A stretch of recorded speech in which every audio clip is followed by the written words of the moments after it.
What's up, people? My name's Ahmed, and welcome back to another video. Today, I want to talk to you about Ahsoka, the live action version of one of my favorite characters from Clone Wars. As a fan of Ahsoka, I really enjoyed the show, and if that triggers you as a Star Wars fan, this review is not for you. But if it doesn't, here is my opinion. Now, first of all, I want to talk about the fact that the casting of Ahsoka has been done really well. I was always a little skeptical of the live action version of any show. Star Wars that has failed over the years. I'm looking at sequel trilogy. I said prequel trilogy. My god, what's wrong with me today? Rey Skywalker failed, but Ahsoka works for me is because we get a proper arc for Ahsoka throughout the Clone Wars and the Rebels. First of all, Rosario Dawson as Ahsoka, wonderful casting. Sabine Wren's live action version, perfect casting. Ezra Miller's live action version, perfect casting. And even Thrawn, as a matter of fact, his live action version, although I feel that it could have been better. The next two things that I want to talk about in Ahsoka is one, the overall pacing and the tone of the show. Yes, I know a lot of people did not like the pacing in the first couple of episodes, but you have to understand that not a lot of people have seen Rebels. For them,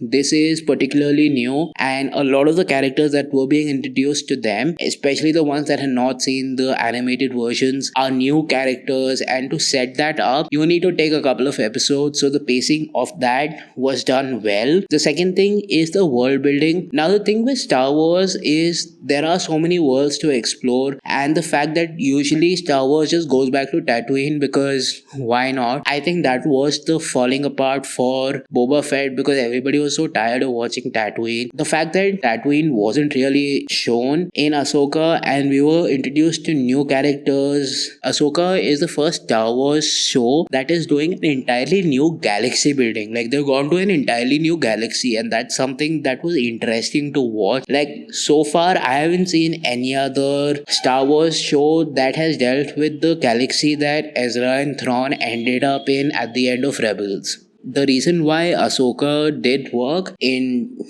okay, I agree that a lot of the flaws from, there are a lot of things that did not work, and we'll get into that very quickly. Things that really worked was one, Ahsoka finding a place for herself in the galaxy, and that is something interesting to watch. First of all, we do meet the character right through the Clone Wars and then her struggle with the empires. So far, she's always been fighting an enemy that she cannot defeat. Once the war is over, her character is lost and she doesn't know what to do. And this show kind of talks about her character and what she can become, who she can become. The second thing that I did like about Ahsoka's character throughout the season was her emotional impact. Now, the thing is, I do get the criticism of why people did not like Ahsoka and how cold she feels and how her character just does not feel like a Jedi. But you have to understand the turmoil that she's gone through, the fact that she was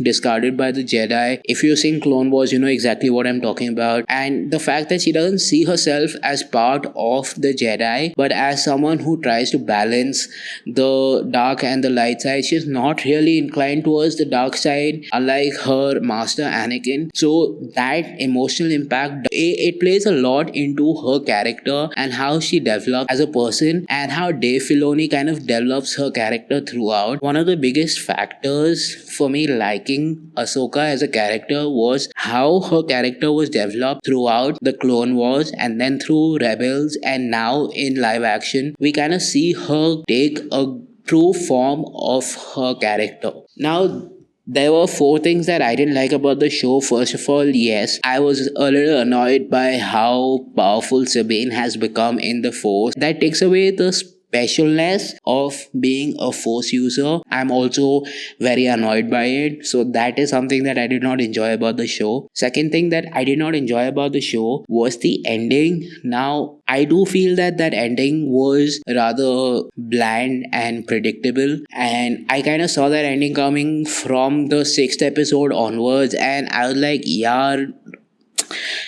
I know this is going to happen, and that did happen eventually. And another thing that didn't work was the predictability of the show. Like, we knew they were going to, like, there was a certain beat to how the story was being told, and if you've seen enough of Star Wars, you know exactly how the story is going to unfold, and that is something that is a valid criticism of the show. Did I have fun watching the show? No doubt. At the same time, could it have been much better? Yes, definitely. Like, it could have been a million times better. A lot of the shows that have come out from Star Wars, I still think Andor is the best Star Wars show to come out in the last 3 years. That's been my time. And if you would like to see character breakdowns from Star Wars alone, please leave a comment down below so I'll do a few character breakdowns from Star Wars. Peace and see you in the next one.